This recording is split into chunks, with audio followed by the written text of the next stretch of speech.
Hi friends, welcome back to my channel. நான் உங்கள் பிரவீன். நாம இன்னைக்கு நெக்ஸ்ட் எபிசோட் தான் பார்க்க போகிறோம். அதுக்கு முன்னாடி உங்கள் எல்லாத்துக்கிட்டையுமே ஒரே ஒரு சாரி மட்டும் சொல்லிக்கிறேன் guys. எதுக்காக நான் வந்து சாரி சொல்கிறேன்னா, நாளைக்கு வந்து நான் வேலைக்கு போயிடுவேன். அதனால் என்னால் வீடியோ நாளைக்கு அப்லோட் பண்ண முடியாது. நான் அங்கே போயிட்டு அதுக்கப்புறம் எப்பயும் போல வீடியோ நான் அப்லோட் பண்ணுறேன் guys. அது மட்டும் இல்லாமல் இன்னையோட கருப்பு கோயில் திருவிழா முடியுது. அதனால் வீட்டில் கொஞ்சம் விசேஷம். அதனால் ஒரே ஒரு வீடியோ மட்டும் தான் இன்னைக்கு அப்லோட் பண்ண முடியும். கொஞ்சம் மன்னித்து கொள்ளுங்கள். ஓகே, வாங்க வீடியோக்குள்ளே போகலாம். போன எபிசோடில் பார்த்தீங்கன்னா நம்ம பசங்க ரெண்டு பேரும் அந்த கோழி அடிச்சு குழம்பு வச்சுக்கிட்டு இருந்திருப்பாங்க. அந்த டைம் நம்ம ஹீரோ நம்ம டாங்க பையில பார்த்து இந்த மூங்கில் காடுகள் வந்து பல ஆயிரம் வருஷமா இருக்குது. அதனாலேயே இந்த இடத்துல எக்கச்சக்கமான குய் எனர்ஜி இருக்குது. அதனாலேயே இங்க இருக்க மூங்கில் மரங்கள்லாம் சாதாரண மரங்களை விட ரொம்பவுமே ஃபாஸ்டா வளர ஆரம்பிக்குது. அதோட ரொம்பவுமே ஸ்ட்ராங்காவுமே இருக்குது. அப்படி இருக்கப்ப இந்த மூங்கில் மரங்களை நீங்க எப்படி மெயின்டெனன்ஸ் பண்ணிட்டு இருக்கீங்கன்னு கேட்கறான். அப்பதான் நம்ம டாங்க பயிலுமே சொல்ல ஆரம்பிக்கிறேன், இங்க இருக்க மூங்கில் மரங்கள்ல எக்கச்சக்கமான குய் எனர்ஜி இருக்குது. அது மட்டும் இல்லாம ஒரு சில மரங்கள்ல ஸ்ட்ரேஞ்சான பவருமே இருக்குது. இதனாலேயே இந்த மூங்கில் மரங்களை வச்சு எக்கச்சக்கமான மெடிசன்ஸ், பில்லு, அப்புறம் மற்ற பொருட்கள் செஞ்சுக்கிட்டு இருக்காங்க. அதுலயுமே ஒரு சில விலை மதிப்பில்லாத மூங்கில் மரங்கள்லாம் இந்த காட்டோட நடுப்பகுதியில தான் வளர்ந்துகிட்டு இருக்குது.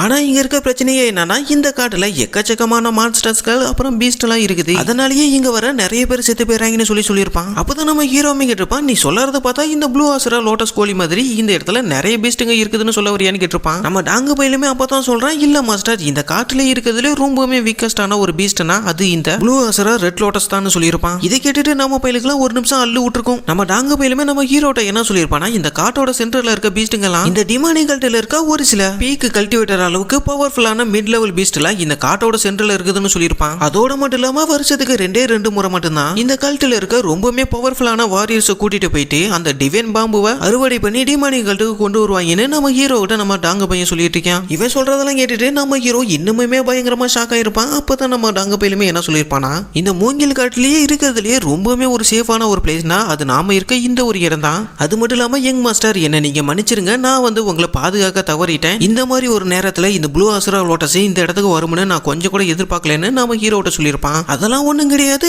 நீ வந்து என்னை பாதுகாக்கிறதுக்காக ரொம்பவுமே கஷ்டப்பட்டு இருக்க. நீ இந்த சிட்டி கார்டனை சுத்தி மட்டும் இல்லாம அதுக்கு வெளியுமே நீ ஒரு அருங்கோண வடிவிலான ஒரு ஃபார்மேஷன் வாலையுமே அமைச்சிருக்க. என்ன பாதுகாக்கிறதுக்காக நீ தான் ரொம்பவுமே கஷ்டப்பட்டிருக்க. அதனால நான் உனக்கு நன்றி சொல்லிக்கிறேன்னு சொல்லியிருப்பான். இதெல்லாம் கேட்டுட்டு நம்ம டாங்க பைலுக்கு கண்ணுல இருந்து போலன்னு தண்ணியா ஊத்த ஆரம்பிக்குது. உடனே நம்ம ஹீரோமே சட்டில இருந்த ஒரு லெக் பீஸை எடுத்து இதை ஃபர்ஸ்ட் நீ தான் சாப்பிடணும், இதோட டேஸ்ட் எப்படி இருக்குதுன்னு சொல்லுன்னு நம்ம ஹீரோவுமே கேட்டிருப்பான். நம்ம டாங்க பையிலுமே அதை வாங்கிட்டு, யங் மாஸ்டர், இது உண்மையிலுமே நம்மளால சாப்பிட முடியுமான்னு கேட்டிருப்பான். நம்ம ஹீரோமே அவங்கிட்ட இங்க இருக்க மூங்கில் மரங்கள் மாதிரியே இங்க இருக்க பீஸ்டுகளுக்குள்ளேயுமே ஒரு சில மெடிசினல் பவர்லாம் இருக்குதுன்னு சொல்லியிருப்பான். அடுத்த நிமிஷமே நம்ம டாங்க பையிலும் அதை சாப்பிட்டு கொஞ்ச நேரத்துல, யங் மாஸ்டர், இது ரொம்பவே டேஸ்டா இருக்குது, அதனால எனக்கு இன்னொரு கப் கிடைக்குமான்னு கேட்டிருப்பான். உடனே நம்ம ஹீரோமே அவங்கிட்ட, நீ ஒன்னும் கவலைப்படாத, இந்த குண்டா நிறைய கறி இருக்குது, நம்ம ரெண்டு பேர் தான் இன்னைக்கு சாப்பிட்டு தீக்கணும்னு சொல்லிட்டு அந்த டீமன் லார்டு பத்தியுமே நினைச்சு பாக்குறான். எவ்வளவு தைரியம் இருந்தா அந்த முட்டா பையன் இவ்வளவு ஆபத்தான ஒரு இடத்துக்கு என்ன அனுப்பி வச்சிருப்பான்னு சொல்லிட்டு குண்டான்ல இருக்க எல்லா கறியுமே இந்த பையப்ல பிரிச்சு மேய்ஞ்சுக்கிட்டு இருக்குது. அப்பதான் நம்ம ஹீரோமே அவங்கிட்ட, நீ என்னத்தான் தாறுமாறா இந்த வேலையெல்லாம் கட்டி இருந்தாலுமே இவ்வளவு நேரம் தாக்கு பிடிக்கிறதுன்னு நினைக்கிறப்ப எனக்கு ரொம்பவே ஆச்சரியமா இருக்குதுன்னு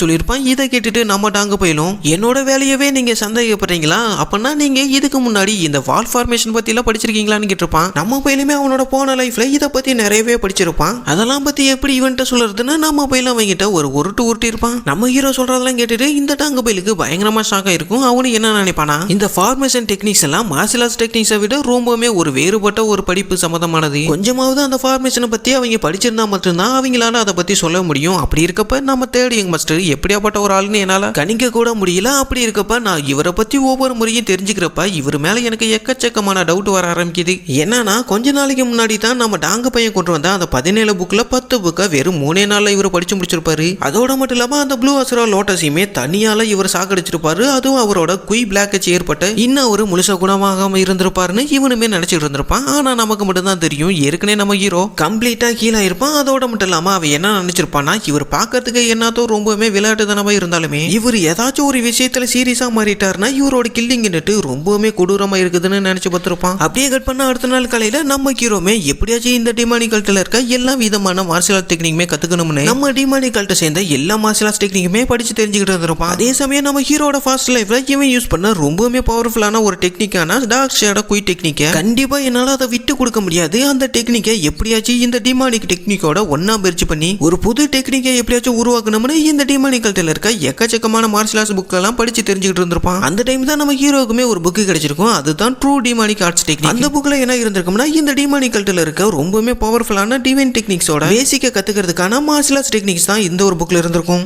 அப்படியே கட் பண்ண நம்ம டாங்க பையில தான் காட்டுறாங்க. நம்ம டாங்க பையிலுமே வீட்டுக்கு வெளியே இருக்க எல்லா குப்பையுமே கூட்டி பெருக்கிட்டு இருக்கப்ப நம்ம ஹீரோ பத்தியுமே நினைச்சு பார்க்கறான். நம்ம ஹீரோ இவங்கிட்ட என்ன சொல்லியிருப்பானா, நான் வந்து கல்டிவேஷன் பண்ண போறேன், அதனால என்ன எதையுமே டிஸ்டர்ப் பண்ணிடாதுன்னு சொல்லியிருப்பான். ஆனா நம்ம ஹீரோ கிட்டத்தட்ட 12 நாளா அந்த வீட்டுக்குள்ளாரியே தான் இருந்திருப்பான். அப்பதான் நம்ம ஹீரோவே கட்டுறாங்க, இந்த பைபிள பயங்கரமா ட்ரைனிங் பண்ணிட்டு இருந்திருப்பான். அந்த டைம் இவனை சுத்தி 2 விதமான எனர்ஜி பயங்கரமா ஃப்ளோ ஆகிட்டு இருந்திருக்கும். அதுல ஒண்ணு நம்ம ஹீரோவோட டார்க் ஷேடோ குய் டெக்னிக், இன்னொன்னு ட்ரூ டிமானிக் டெக்னிக். ஒரு வழியா நம்ம ஹீரோமே அந்த 2 டெக்னிக்கோட பவருமே ஒன்னா மெர்ஜ் பண்ண ஆரம்பிக்கிறான். இதனால அந்த இடத்துல ஒரு பயங்கரமான ஒரு பவர் ஃபிளக்சுவேஷன் ஏற்பட ஆரம்பிக்குது. அப்பதான் நம்ம ஹீரோட உடம்புல இருந்து ஒரு ரெட் கலர் எனர்ஜி வந்து ரிலீஸ் ஆகிறத காட்டுறாங்க. அதே சமயம் நம்ம டாங்கு பேலுமே தேர்ட் யங் மாஸ்டர் இருக்க அந்த ஒரு ரூம்ல இருந்து எப்படி திடீர்னு இந்த அளவுக்கு கொடூரமான டிமானிக் எனர்ஜி ரிலீஸ் ஆகிட்டு இருக்குதுன்னு ஆளு மிரண்டு போய் பார்த்துக்கிட்டு இருக்கேன். அப்பதான் நம்ம ஹீரோமே ஒரு வழியா நான் இந்த 2 பவருமே ஒன்னா மெர்ஜ் பண்ணிட்டேன், இப்ப நான் உருவாக்கி இருக்க இந்த ஒரு டெக்னிக்கு நான் என்ன பேர் வைக்கிறதுன்னு யோசிச்சு பார்த்துட்டு இருக்கப்ப சடனா நம்ம ஹீரோமே அந்த ஒரு டெக்னிக்கு ஒரு புது பேருமே கண்டுபிடிச்சிருப்பான். அதுதான் டார்க் ஷேடோ டிமானிக் கார்ட்ஸ். அப்படியே கட் பண்ண அடுத்த நாள் காலையில நம்ம டாங்க பையன் ஒரு கொடூரமான ஒரு மனுஷ குரங்கு கூட சண்டை போட்டுக்கிட்டு இருக்கான். அவனுமே ஒரு வழியா கஷ்டப்பட்டு அந்த குரங்கையுமே போட்டு தள்ளிடுறான். அதுக்கப்புறம் நம்ம டாங்க பையில பின்னாடி திரும்பி பாக்குறப்ப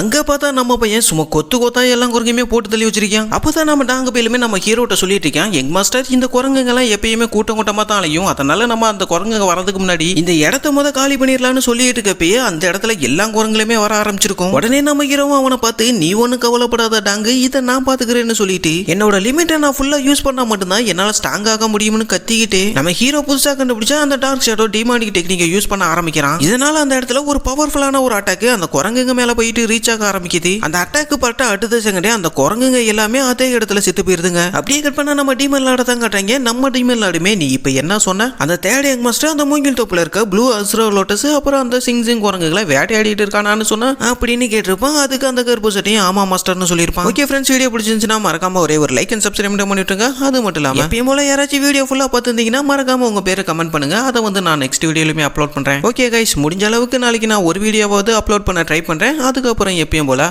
தேங்க்ஸ் ஃபார் வாட்சிங்.